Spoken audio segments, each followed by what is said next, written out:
Hello, fellow grievers, and welcome back. I am down the rabbit hole today in episode 3 of season 9, and I hope that you have had a chance to catch last week's powerful episode with a mother that I spoke to recently regarding her beautiful son, Tim, who she lost to suicide. And I also hope that you've had a chance to listen to the relaunch episode, which was episode 1 of this season, which was just a few weeks ago. Kind of explains where I've been in this unplanned hiatus that I took after the holidays. And will kind of, be a nice prequel to this one if you haven't listened to it yet. I would encourage you to do so. But what I'm going to do today is a little bit different than I do normally, but this is kind of the starting point or the kickoff point for this season of the podcast. And I'm not going to simply be just talking about surviving loss anymore or the earliest years and days. I'm going to be talking about the years after survival, hope and healing even. And for me, this leans heavily into where I'm at. 2026 for our family marks 10 years since we lost Alex. Now, that won't happen until August, but this is our 10th year. And, I know I talk about that a little bit in that initial episode a few weeks ago. And I also mentioned that my word is bridge for the year. And that word is so relevant as I continue this journey into this incredible year of the fire horse.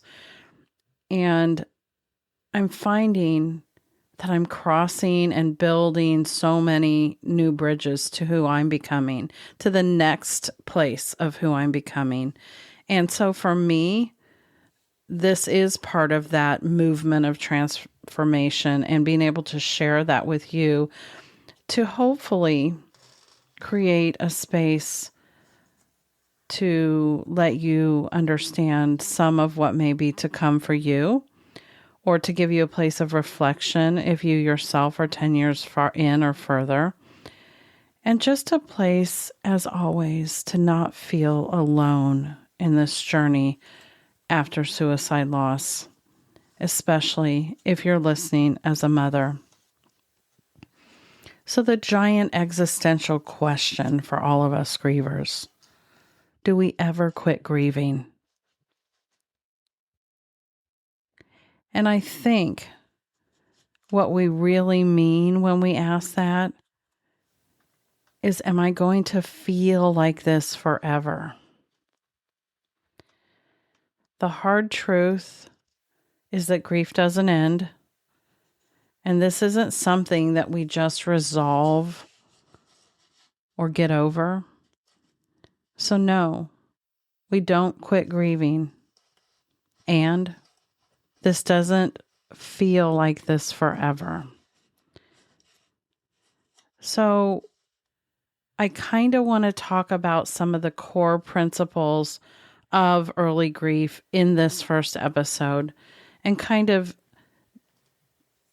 distinguish what years 1 through 3 versus the next set of years look like, so that I have a place to build from, so that you know where I'm going with this year.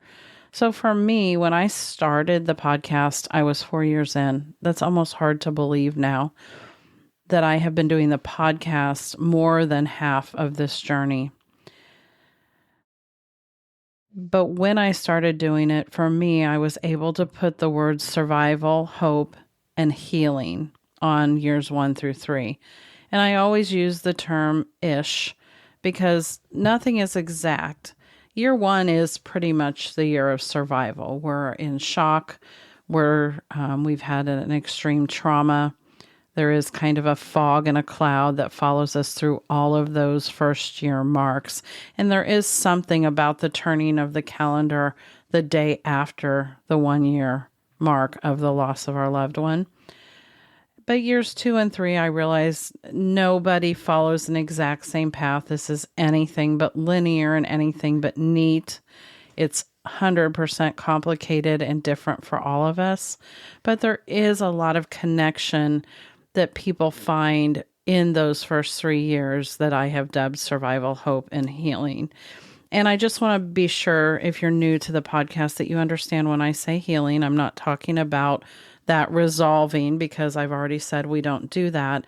That's really the trauma healing that we do, the rewiring of our brain that responds to the trauma. In other words, oftentimes, that may be when we're dealing with complexities like PTS and things like that after our loss. And we can find tools to help us heal our trauma and different parts of what have happened to us. That's not the same as the grief. Those are separate things. And I do have a course, a 6-week course on my website that can be done at your own pace, that actually really details the difference between grief and trauma, because many people think they're the same, and trauma has become kind of a buzzword, which is unfortunate for those of us that have really experienced trauma. But you know what I'm talking about. So survival is the breathing moment by moment, minute by minute, eventually day by day, week by week. But it's just getting through. It's just existing, which isn't the same thing as actually living, right? We're just doing what we need to get through. And I always am a proponent of do whatever it takes to get through. I've even borrowed that. I'm borrowing that kind of line from a fellow podcaster of mine, Daniel Megler, who has the incredible podcast called Not Allowed to Die. And he talks about that too with his therapy clients, how his only rule is you're not allowed to die. But the overarching message of that is he does tell his patients there's no wrong in doing whatever it takes to get through when you're in the middle of a crisis. And so I want to make sure I say that. That's super important. And I also started to touch on the fact that grief in itself is not equal to healing. They are separate things. Yes, you can heal inside of your grief. And yes, your grief journey does involve elements of healing. But our actual grief stays. Hopefully it evolves. Hopefully it should change over time. It should look different. We're going to carry it differently. It's going to integrate into our lives in different ways. But our healing changes, right? So grief doesn't go away, and healing is how we actually learn to live with it, if that makes sense. So this is where I'm going to get a little bit raw today. I don't compare griefs. I don't want to quantify anybody's grief as greater or lesser. But I do want to tell my truth. And my truth is that child loss is in a category all by itself. Child loss doesn't have a name. When you lose a spouse, you're a widow. When you lose both of your parents, you're an orphan. This is the unnamed. This is the unimaginable. This is the out of order, whispered loss. It's the one thing none of us can imagine until we're there. And we all believe we wouldn't be able to survive it. And yet somehow we do. Yet this carves a chasm in your life like no other. It decimates, it levels our life, and it forces us to rebuild as parents, as people, as family members. And then you add the traumatic loss itself to suicide, which everybody listening knows how complicated and complex this loss is. We can think about it from both sides, how complicated the loss was for our loved one, the fact that they even found themselves there. But then for those of us left behind, this is an identity shattering, life altering loss. It's not something you just grieve and move on from. And I feel like in my life, while I definitely have not had, again, I don't live in a comparison world. I haven't had, immense amounts of trauma, but I have had my fair share. And I've had my fair share of life altering events, divorce, hardship, disease, and yet none of it compares to this. So, what you find oftentimes after that first kind of 3-ish years of survival, hope, and healing, we survive slowly in year 2, which is a year of push and pull. Many people call it worse than the first year. And you guys, if you've been listening for a while, know that I like to say, I don't know how anything's worse than the day they pass, than the moment we found out. So everything after that is our survival, right? But year 2 feels really sharp. It feels, I'll use that word again, raw. It's kind of like exposed nerve endings. That cloud of protection lifts. We're no longer in shock. At some point, we start letting things trickle back in, and it is like kind of tossing cold water on those exposed nerve endings of, in your mouth, where it just stings. But we do start at some point, and usually it's towards the end of year 2 to see kind of glimmers, hopes, if you will, hope that there is a way to learn to carry this, a way that we can figure out how to live with it. It's and then year 3, we've probably started some of the healing modalities. We've probably started finding ways to better manage our life, to learn that we are going to need to rebuild and to maybe start doing some of that, right? So we do those things. And then many, many, many moms find themselves in this big, now what space. It's long after survival. It's really long after most people have started checking in. And after all our support feels like it's faded. And oftentimes after we feel like, okay, I've done the counseling, I've done some support groups, I've done some things, and you're still left feeling like the word that comes out with a lot of moms is, I feel stuck. I had that word myself year 4. I actually went to my NLP therapist, again, greatest hump therapy I've ever done, meaning to get me over that now what stuck place. The word I used with her was, I feel stuck. I don't know what to do now. I don't know where I am. I feel like I've done some healing. I feel like, I had my medical scare. I had a small stroke.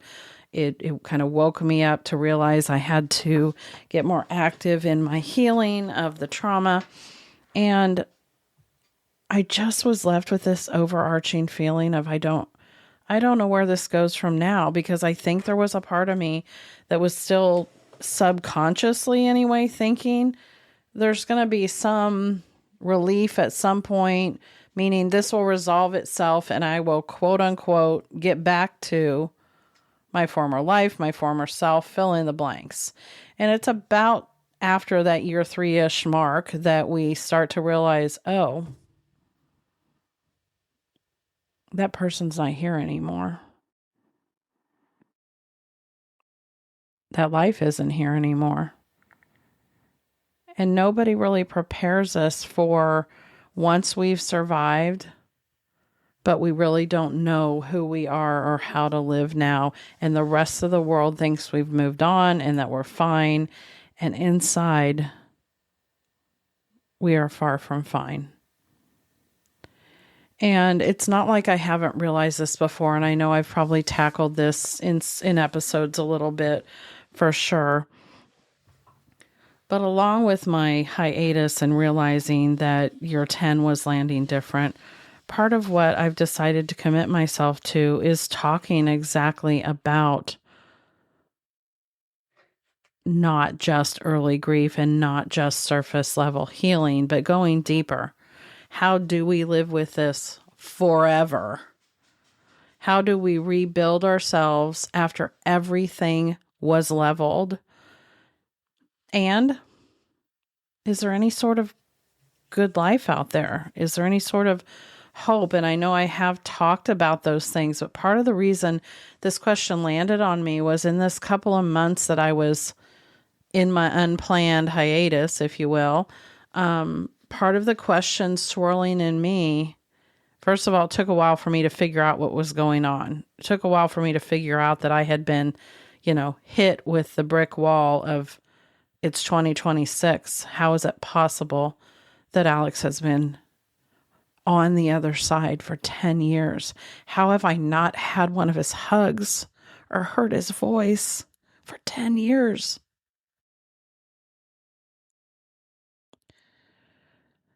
And in the 10 years, if I measure my life in this 10 years, this new life, because that's what it is, I am in many ways the best version of myself ever. I am a different version of myself for sure. Are there threads of who I was? Well, of course, because we can't erase everything that brought us to where we are. But so much of who I am is not even remotely the same. And yes, this new life that I would say rebuilt, but I feel like I'm still in the rebuilding process. Definitely not early phases, but forever rebuilding. I mean, it took me 40 plus years to get to where I was before Alex died. I was 47 when he died. Do the math. Whole decade later. So it takes a while to rebuild an entire belief system and coping system and functioning, because that's kind of what happens. It's like somebody dumped water on the computer at the time that everything was decimated. And so we have new nervous systems, new identities. We feel like we have a new body at times, and often do.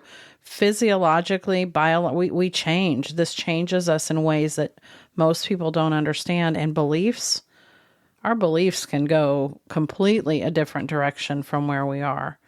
So we're not going back. We are rebuilding something entirely new, and it takes a while to get to the acceptance place that that's something that we want to do. And I say want intentionally. It makes me think of Stephen Colbert when he was talking to Anderson Cooper. And I think he had said it in other places, because Anderson said, I've heard you say before that you have learned to love that thing that happened that was the absolute worst to you. Is that true? And Anderson said it through a cracked voice, like your mind do sometimes. And he said, and Stephen Colbert said, yes, it is true. He said specifically or exactly that he learned to love the thing I most wished had not happened.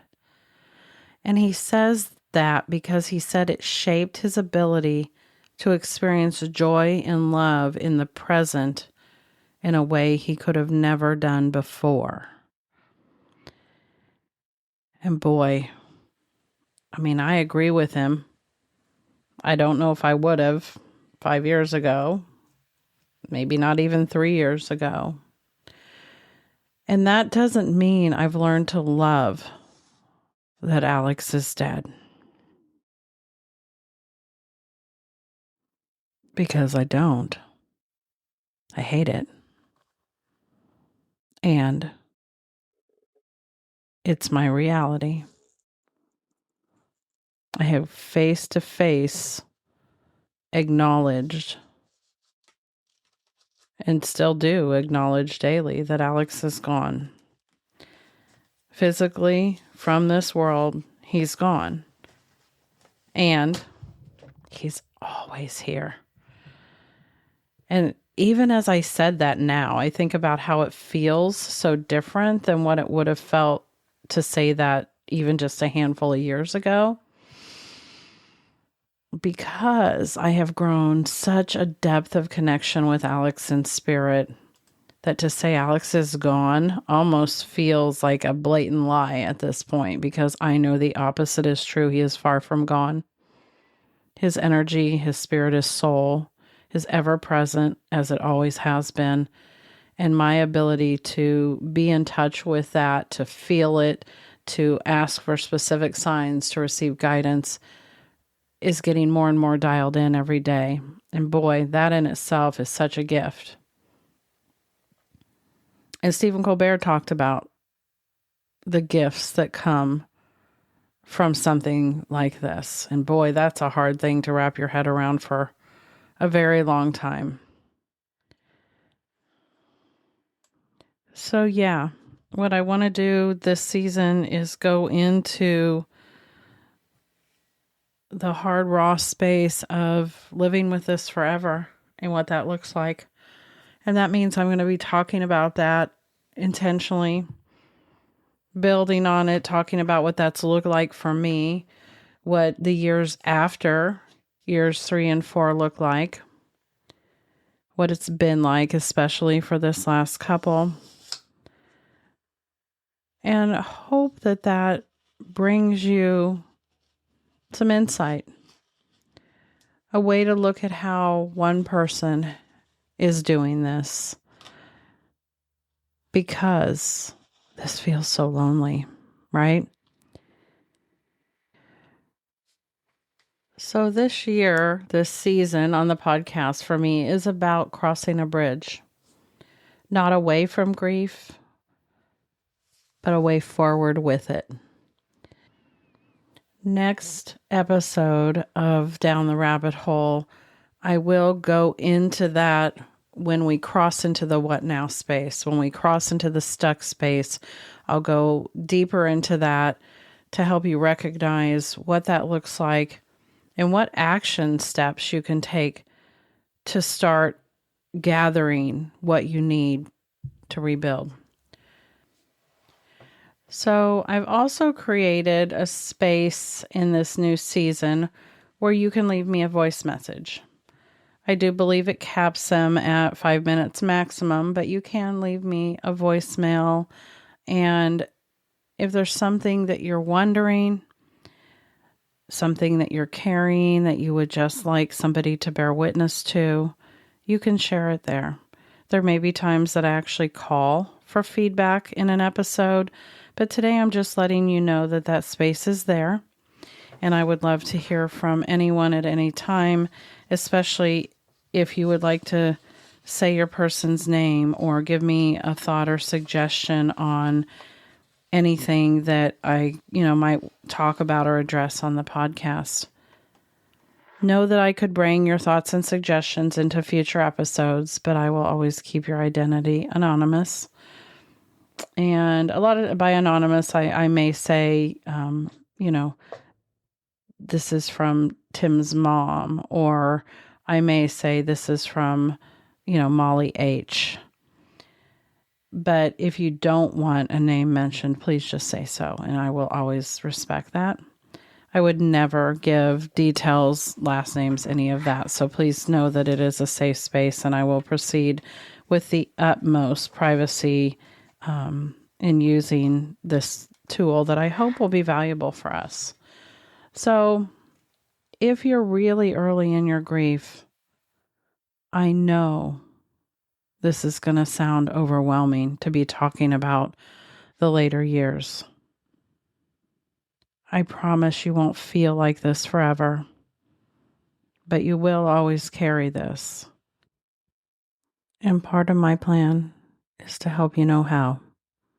So I hope you'll stay with me this season, fellow griever, because what we're doing is going deeper. Talk soon.